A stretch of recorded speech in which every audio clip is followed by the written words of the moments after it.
Hi, my name is David Fleming from Disciples Ignited, a ministry that's focused on Jesus, advancing his kingdom, and preparing his disciples. Now we're studying about the bread of heaven, the manna that the Lord sent the Israelites that gave them food to eat throughout their wilderness journeys from Egypt all the way to the promised land. And today I want to share with you how the manna from heaven really teaches us how to work and walk with Jesus. Let me explain by reading to you Exodus chapter 16, verses 4 and 5. Then the Lord said to Moses, I will rain down bread from heaven for you. The people are to go out each day and gather enough for that day. In this way, I will test them to see whether they will follow my instructions.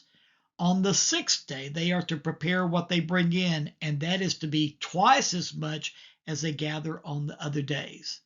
Now, there's many things to learn from this, but let me point out three. First of all, the manna was to be gathered daily.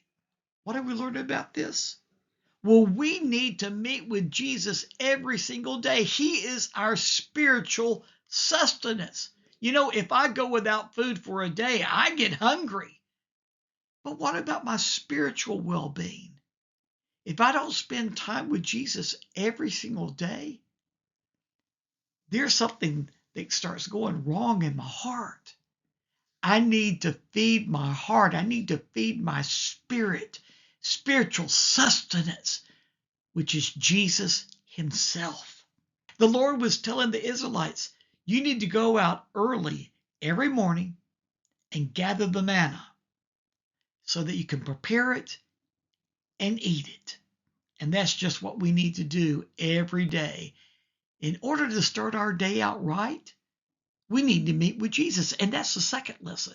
He told them to go out early before the sun got hot, because when the sun got hot, it was going to melt all the manna away. And that teaches us, start your day off by meeting with Jesus. Get in the Word, get in prayer before you start your day off by going to work or whatever else you have to do. Start it right by spending good quality time with Jesus. Because, see, they had to gather that manna, then they had to go and prepare the manna so that they could eat the manna. So before you start your day off by doing what you need to do what you really need to do, and that's meet with Jesus. Get in the Word, and that's like preparing the manna, and begin to feast upon the Word. That's eating the manna. And then spend good quality time praying. That is feeding upon the manna, and let it nurture your heart. But there's a third lesson. He told them, listen, I have given you a day of rest. Walking with Jesus is not all work and no play. Oh, no.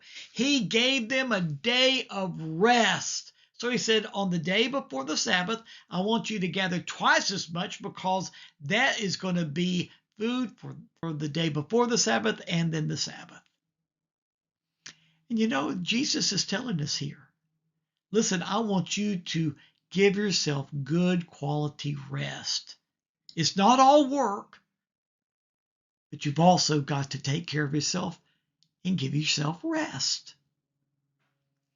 But this teaches us Jesus is exactly what we need to give ourselves rest.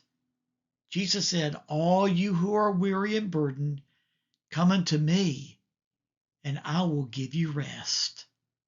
Oh, Jesus really is what we need every single day. He is our spiritual sustenance. He is God's provision to us. And he is also our rest. There's no rest like the rest that we receive from Jesus. Think about all this.